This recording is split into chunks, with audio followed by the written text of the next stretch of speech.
Hey everyone, before we get started, this episode has some swearing, so consider yourself warned.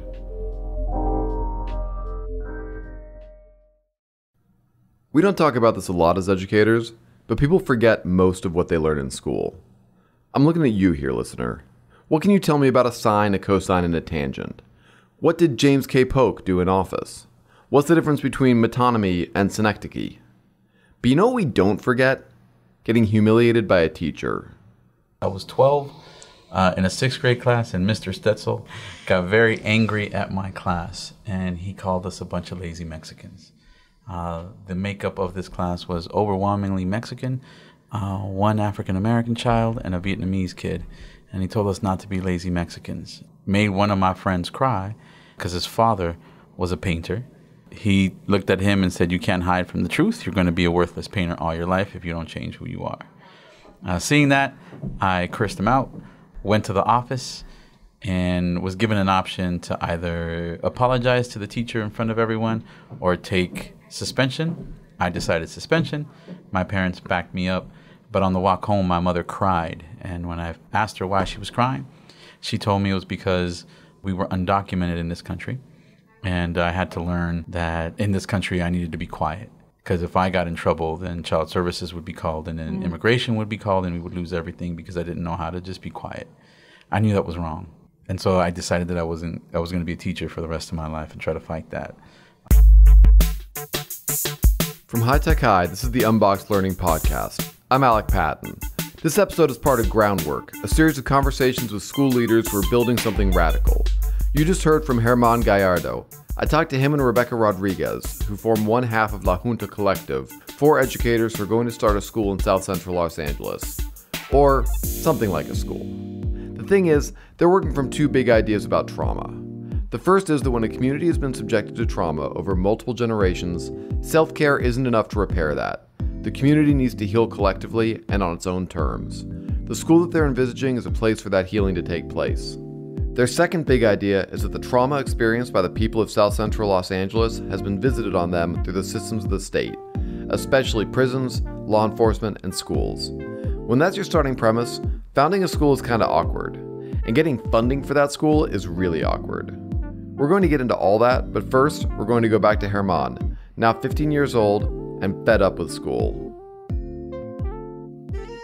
I was at a point where I wanted to drop out. The day that I decided to drop out, I decided to go to a friend's house and have fun with him the rest of the day instead of going out because I knew I couldn't go home. As soon as my family would know that I dropped out, they would kill me, so I didn't go home. When I went to my friend's house, I was met with a lot of anger and a lot of absolutely positively not allowing me to stop going to school. And so him and his father convinced me, through some threats, to go back to school that day, and I did go back to school.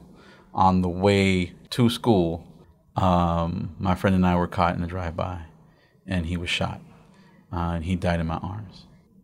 The last thing he told me, or he asked of me, before he passed away, was to keep my promise about being a teacher that I've been saying since I was 12. And so I teach because of his sacrifice for me. What did he see in you? I don't know, man. That's something that haunts me. I don't know what he saw. I do know what made me different, and that was like a super strong family. So most of the trauma and hurt and pain that I felt was instituted on me by the system, the school, the education system, the system of policing. All those have been trauma-inducing for me and in my life. But my family has been something I could retreat to. Whatever horrible message I got at school would be countered by that love and that relationship I had with those people when I got home. I had trouble squaring this closeness with a comment Germán made when he was telling me about his sister. My sister went to college. She was the first one in our family to go to college, but she dropped out. She still had access to the university library. And so when she heard my anger, and she never really knew about this, so it was just like anger in general. But when she heard my anger, she's like, "You need to read some books." And my response was, "I'm not going to read a damn book about why I'm mad. I know why I'm mad." She's like, "No, you don't." Credit to his sister. Germán started going to the library. He read Paulo Freire's Pedagogy of the Oppressed and the autobiography of Malcolm X, and those books transformed him. But did you notice that he just said she never really knew about this? I had to follow up about that.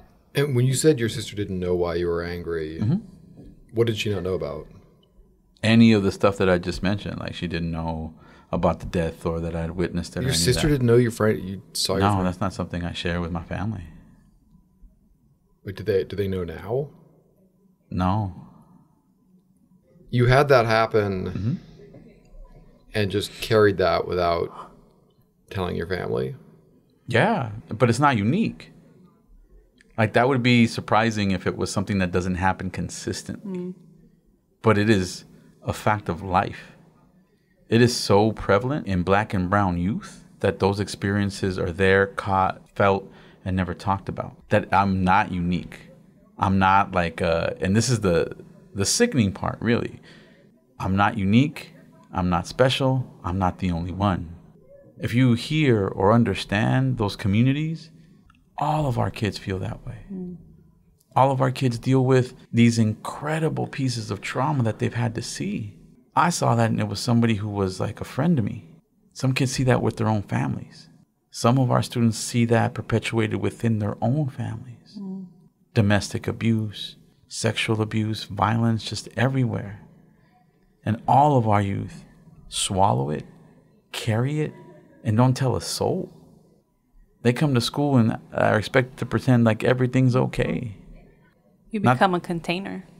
That second voice is Rebecca Rodriguez, La Junta member and current principal of Vox Collegiate Middle School. What Rebecca and Germán are talking about here is what La Junta Collective is all about. Their point is that holding onto this trauma is work that students are doing 24 hours a day, both in school and out. And crucially, Germán and Rebecca don't think kids are necessarily mistaken when they choose to keep their trauma to themselves.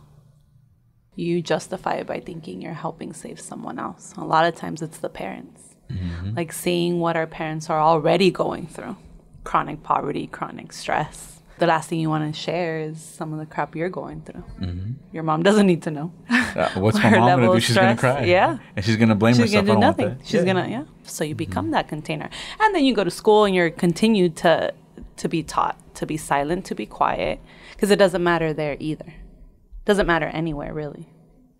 And then if you go to something like, say, law enforcement, most of our communities live in fear of law enforcement. And so the option of saying something to the police isn't an option that will bring any kind of healing to you or anybody. It just makes things infinitely worse. And so you're kind of locked into the space. I have nobody to tell, so I'm just going to swallow it. It's learned in schools too. As a school leader now, I have to battle that all the time. When I know and I can feel that something is up with a kid, and they'll be like, "Miss, I can't tell you because I know what you have to do." They're 6th and 7th grade, and they already know that if they share what's hurting them, I have to call someone that's not going to be helpful and that's only going to make it worse. Because you're a mandated reporter. And sadly, the systems that we have in place to deal with those traumas and those issues are punitive. Take you away from the family. Move you to some other place. And that's increasingly traumatic to somebody that may only have one tie of stability in their life. And there might be some situations where that's needed, but in others, what's needed is our services, our psychological services, our... an investigation into the roots, which is spawning that, versus trying to snip at leaves. But that's where, again, we come back to this knowledge of oppressive systems, because the reality is the state isn't going to investigate the roots that it planted. The 4 members of La Junta Collective are trying to create a place where students can safely share the burdens that they're carrying. But before we go further, you need to know a little more about Rebecca. When Rebecca was 18, she got hired to tutor junior high school students in an after-school program. I was the only Spanish-speaking person at that junior high when all of the kids at that junior high were Latino. And I realized that as soon as parents realized that I spoke Spanish, I started having people show up at the door to my classroom, like, ¿me puede ayudar a leer esto? And they were bringing like water bills and things that they were getting in the mail. And it was at that point that I realized, like, holy shit, there is a need for basic resources. And I was able to foster that in connection. And of course, when parents would show up with items in hand, I couldn't help but see my mom. My mom is from Sinaloa. She was raised on a ranch out about 45 miles from the nearest city, which meant like she didn't get a birth certificate until like the next time grandpa was going into the city to register. So I'm pretty sure we don't know her birthday. She never attended one day of formal schooling. I always tell her like one of the best gifts she can give me is a handwritten card. She's embarrassed at her writing because she doesn't know where the spaces go, so she'll always try to convince somebody else to write them for her. Herman and Rebecca both became teachers and ended up teaching at the same brand new charter school, Camino Nuevo Charter Academy in South Central LA. That was at the school that I was a founding teacher at, Camino Nuevo. He came in the second year. He was our U.S. history and AP Gov teacher, and I was doing worlds and geography or something like that. Yeah. At that point, it was our second year existing, so he was like the second history teacher and my partner. Another collective member, Carlitos Cortez, was El Cuerpo de Bronce. was also the third history teacher in that group. Yeah. Came in that year.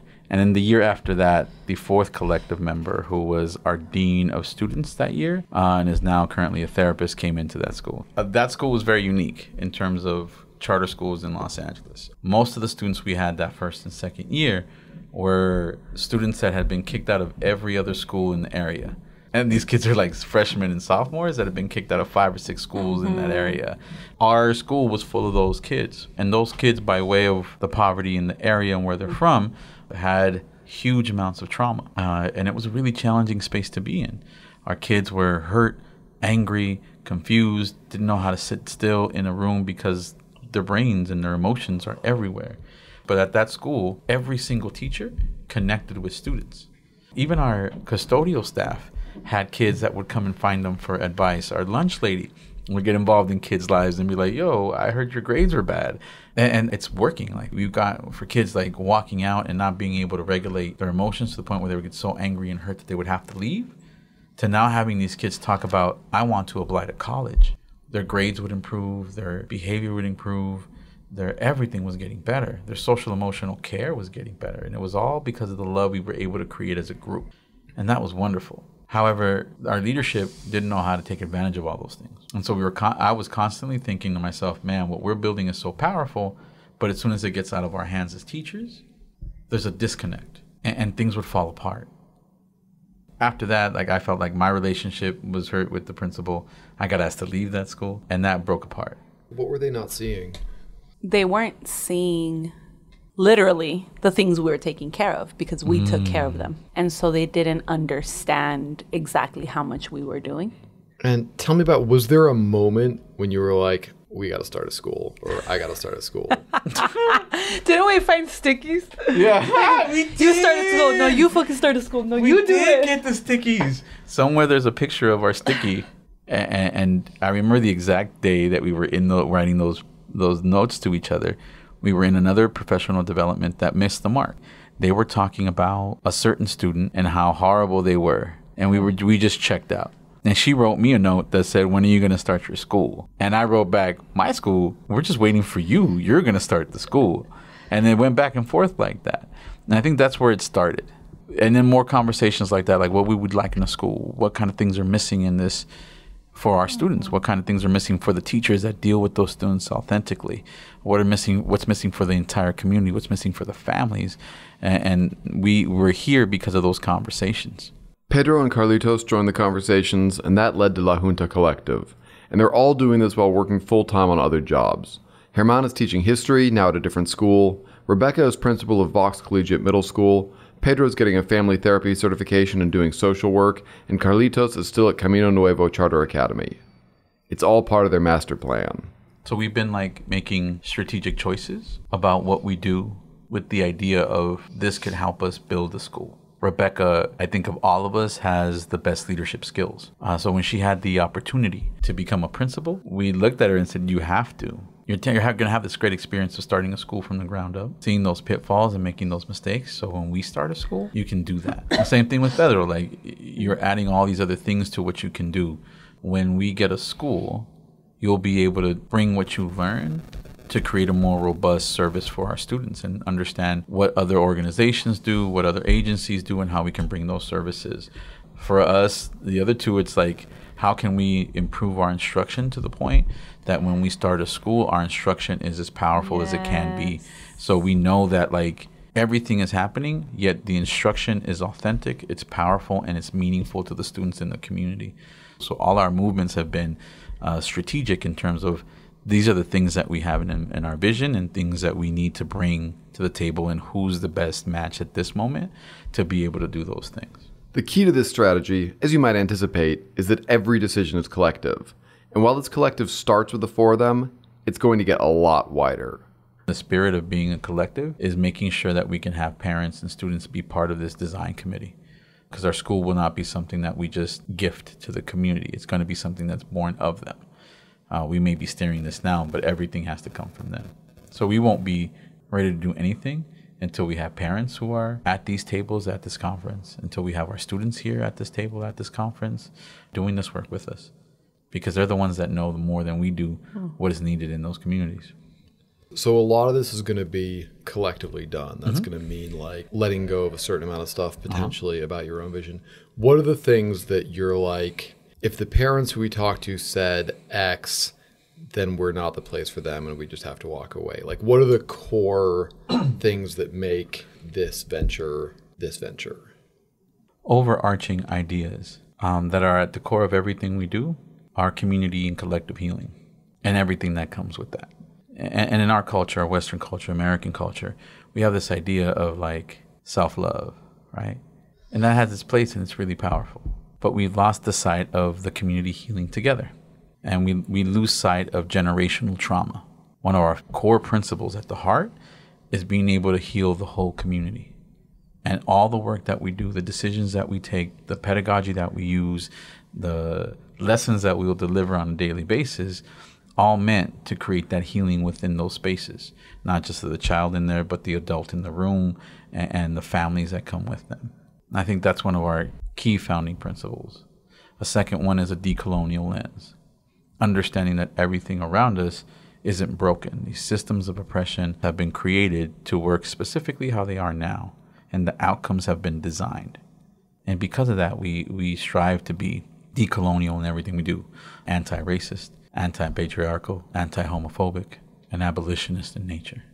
And when Germán says abolitionist, what that means is, I believe we should abolish and recreate something other than the prison industrial complex. That's prisons, jails, and all the things that feed into them. So those are the core principles. The school will be a place for healing as a multi-generational community, and it will be anti-racist, anti-patriarchal, anti-homophobic, and abolitionist. And Germán knows exactly what kinds of tough conversations he anticipates having with parents. Having police officers on campus. Why? And then the conversation of safety would happen. Like, what is it that happens with that? My personal belief and our view as a collective now is an abolitionist view, that those systems are inherently oppressive. So having police officers on campus doesn't mesh with that vision. But instead of being like, this isn't the place for you, it would be a conversation in the spirit of that consensus. What is it that makes you feel safe about having these folks here? And can we achieve that safety without that?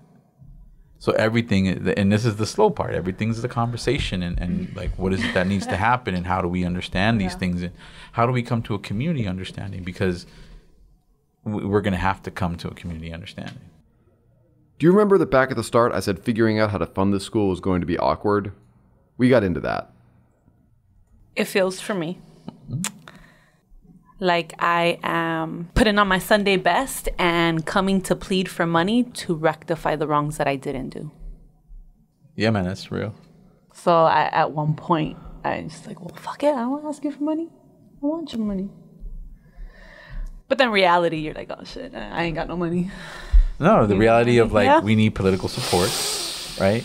We need some rubber stamps of approval. We need some funding. We need to be able to have the time to think. We need these things, right? Which is difficult. It's difficult to reconcile, especially when you're doing things that it, like, we don't want to create just another school. We don't want to recreate the systems that led to this oppression. We want to dismantle. We want to reimagine. And we want to build new systems. And that's going to mean we're not going to fit in a lot of places. That's going to mean a lot of this frustration constantly. I mean, we could very well not get a charter. We could very well not get funded. We could very well get kicked out of every program we try to get into. But the point is we're trying. The point is that we have hope that this can happen. And we have a vision. And holding people accountable to what they say, right? There's a lot of words thrown around about disruption and so... Cultural relevancy. There's a lot of talking that happens. So it's like... Okay. Let's go. We like radical thinkers. We'll see.